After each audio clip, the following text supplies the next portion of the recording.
Good job. Oh my goodness, here we are again. And today, so we don't plan these things. We actually had planned to talk earlier this week, but then too many crazy things were going on in my life. And I've had an elder who just passed, and I'm still processing all of that. And it's been a month already. A month of wild, intense, emotional everything. And today we have the sun opposite Uranus as we record this on November 21st, as the sun is at the last degrees of Scorpio, the last degree of Scorpio, opposite Uranus at the last degree of Taurus. So a full moon effect on the Uranian aspects. That means that whatever we think it might be, it may not be at all. And it may be something we never even thought about before because it's that wild and crazy and can be very disruptive.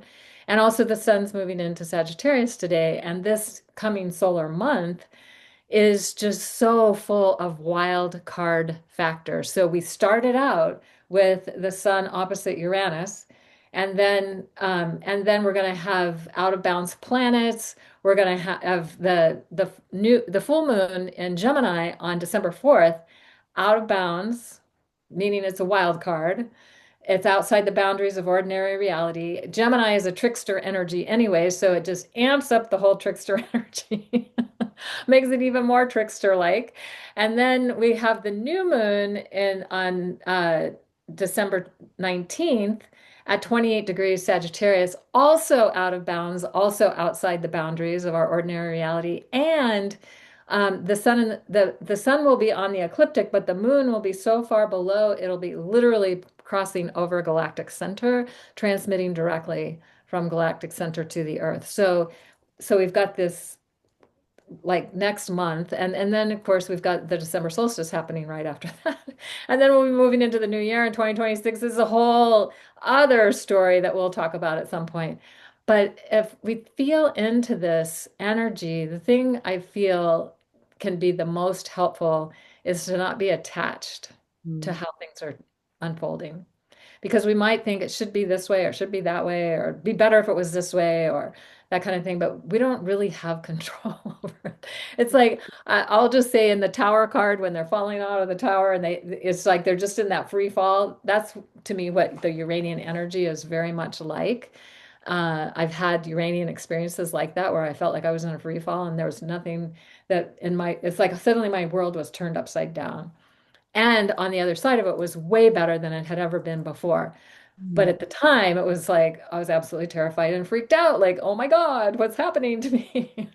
And how is this? And I don't know how, and you can't control it. You can't make it be a certain way or have it be specifically about something, and or fix it or change it or make it be different. It's just you have to like surrender and hopefully instead of falling, maybe flying, leaping and flying as a possibility. It reminds me of that poem, Come to the Edge, she said. No, no, we're afraid. We can't. No, no, come to the edge, she said. So, no, no, no, no, no, we can't. And then finally they come to the edge. She pushed them and they flew. So I feel like that's what is happening for us right now. And I'm just so curious, Zoe, to see what the cards have to say and what you have to say about this Yeah, too. absolutely.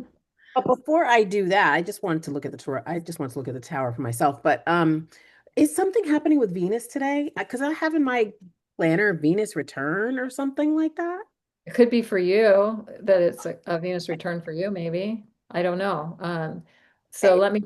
I'm just double checking really quick here. All right. So while you check, I will shuffle. Venus, not very, very specifically. I mean, it's squares, some asteroids and some other things, but Okay, it's so like maybe it's. complicated and maybe not specific. But it is also in the constellation of the scales, where we balance Oh. scales, and it's kind of like one scale is like around 15 Scorpio and the other one's around 19, and Venus is currently at 18 Scorpio. So it's like, how are we balancing the scales? I Hmm. guess could be something to do with Interesting. Venus. Interesting. So thank you for that. Wow. Okay, well, this is interesting too. Okay, so I was shuffling from just like my regular tarot deck, and this is like my wishes come true card. I delineate wishes come true cards in all of my decks. But I decided to write on this one a couple of weeks ago, your cup runneth over. And then on the other side, it says, my cup runneth over. And then what was right under that was the world. Ah, So and there's, the go ahead. oh, I was just gonna say, so the world's cup is running over. And our own personal cup, maybe personally. Yeah. And all the water and all of the emotions and all of the things that. Grand trine, water trine that's happening. Yep. Yep. Mm-hmm. And so maybe it's what you were talking about, like being ousted out of the tower and really looking at it as just having your hands open so that you can receive the things that are running over. And of course, this is your cup runneth over with like good things. So, so that I feel like is the theme is yes, come to the edge with your arms open, right? Like not, oh my God, I'm so afraid of what's happening, but like, oh, and it's interesting because even the world card, like they have their hands, they have things in their hands, but again, they are open. Their hands are open. And so this is a card of achievement and fulfillment and a sense of belonging and harmony. So I think that that's a really interesting as something to strive for. I As think that's where we're going. I think that if we can just trust this process, let go of the need to control it somehow or make it be something in some way, and trust that it's taking us where we most, our soul, our divine essence, or whatever it is, most wants to go, then yeah, it'll be really fulfilling and amazing in ways we can't even imagine. I appreciate you interjecting that because from our modern queer deck, we have the hangman here. And so yeah, so it's going to take some time to get there. So like you said, that's where we're going, but there is a need to step back and take stock of things that are going on around us. Um, as we're on our way.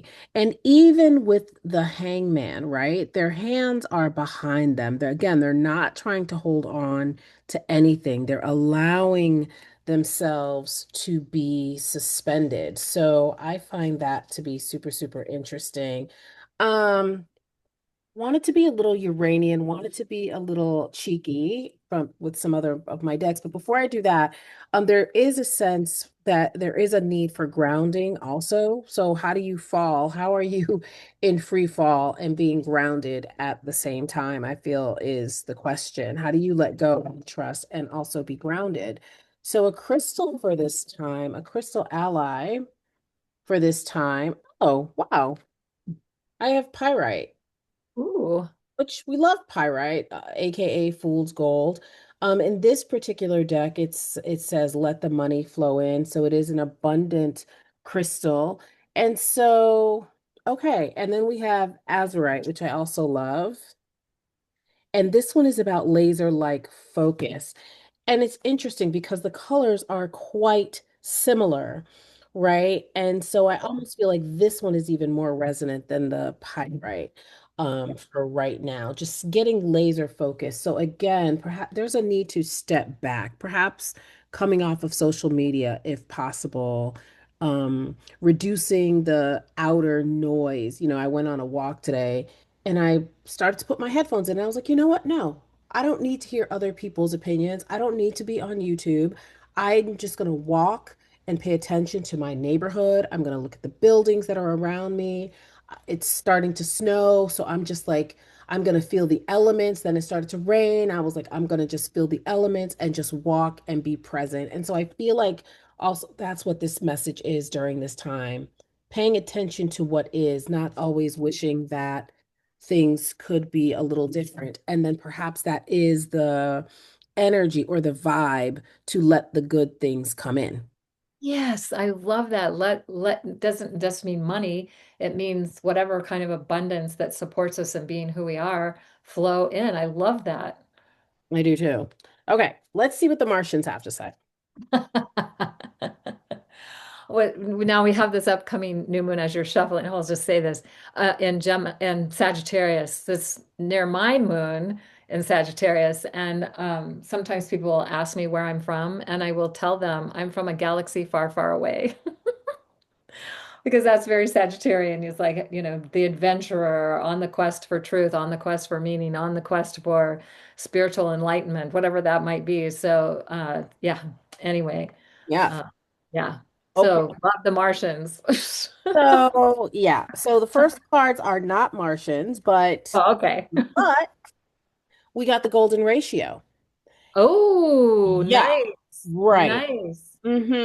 Nature's secret code. The governing pattern of the golden ratio is found everywhere in nature, including harmonics, art, shells, flowers, leaves, architecture, weather. And so the meaning here is about beauty and art and design and nature and the weather, going with the flow. So I feel like this is exactly just reiterating what I was saying. Now, it says here, it is said that some extraterrestrials use the golden ratio spiral sequence symbiotically with higher consciousness for propulsion energy of their crafts to navigate interdimensional time travel. So maybe some meditation, Yeah. right? On, I feel like what we have here is a map. I feel like the first part of this is all a map of how to um navigate these energies going into uh this month and then the rest of the year. So we have that, like, again, stopping, smelling the roses, whatever. There's no roses, but whatever. You know, let But me try the roses. golden ratio, something that you might not know, or maybe people don't necessarily know, is that the Venus cycle is connected to the golden ratio. And so there's an alchemy, there's an energy that the whole Venus cycle, it's just so amazing if we think about the so a planet that we know that, and we track its cycle, and we know that it's connected to the golden ratio in addition to whatever else is going on. But that, and again, as you were saying, it's so infused throughout everything, probably throughout the whole cosmos is my guess about it, since Venus has that connection. And then we follow that up with the flower of life. And Yes. so again, staying inspired, staying in beauty, staying in awe. Yes. Very powerful. And then we round it out with the Argarthans. Okay. And they are about manifesting multi-dimensional perception and attunement. So I feel like there is an opportunity here with all of the planetary movements to really get multi-dimensional with it. Tap into some higher frequencies. Yeah, Yeah, yeah. agreed. Take advantage of this. Take advantage of these energies. I feel like with all the planetary energies, all the solar flares we've been having, the three-eye atlas, comet, not a comet, Yeah. whatever that's Yeah. whatever's going on with that, Yeah. coming closest to the Earth on December 19th when we have that Sagittarius new moon, whatever that's all about. But that these light codes, these energies, and that it's been uplifting the vibrational energy and are attuning to that and are aligning with that, or are just allowing that. It's probably even a better way to say that. Yeah. Just allowing it to be what it is, because it's designed to help us increase our own vibrational frequency, because we're increasing the whole vibrational frequency of the earth. Yeah. Ooh. Yeah, I love that. I love that. And there's opportunities here for higher ways of being, higher ways of thinking, higher ways of living. And it's like there's this plane, this higher plane, and then the plane, sort of what they're saying of like everybody else. And so there are many doors open and for us to rise and to be on a higher frequency Yes. now more than ever is actually what I Yes. heard, which is Yeah. interesting. Yeah. And in a way, we don't even have to try. We Yeah, just we just allow it, let it be, align with the opportunity that's present for us. And as we're increasing our personal vibrational field, it helps to increase the vibrational field of the earth absolutely. as well. So that's why we're here. Absolutely. That's why we're We here. volunteered to come and do this. Yeah, yes, we did. And sometimes we might think, what the hell were we thinking? But I know. Many there's days, times. there's many days like that. I want to talk to the manager. Yeah. Who did I make this Right. agreement with? What? Wait, I don't remember agreeing to this. Yeah, I want to revise can I see that contract? Like, Right. yeah. Yeah. So anything else that you have, Zoe, for us on this? I don't think so. I feel like we're good. We got our little crystal. I Yeah, feel like everything you shared is very supportive to everything that I was sharing that I there, agree. as always, it's so interwoven, it's so amazing. And so just hoping everybody finds this insightful, helpful. And I think that maybe something to realize is that it's not that we have to do anything. It's happening. It's taking place. If we can just allow ourselves to be with it and be a part of it, of this up leveling of the vibrational field and all of that, it's like, and boy, is it not easy to just be I with know. it. We want to do something. I know. Yeah. Yeah. Yeah. Yeah. But I feel like that's our opportunity. And when we find ourselves getting frantic and maybe trying to do too much, we, like as you were saying, getting off social media or whatever it is that we can slow down and be with what's happening, be with ourselves, be with what we're feeling as well. So good. Yeah. I agree. Yeah. And listen to the All truth. right. So hope everyone has a magical time until we meet again. Um, Bye. soon.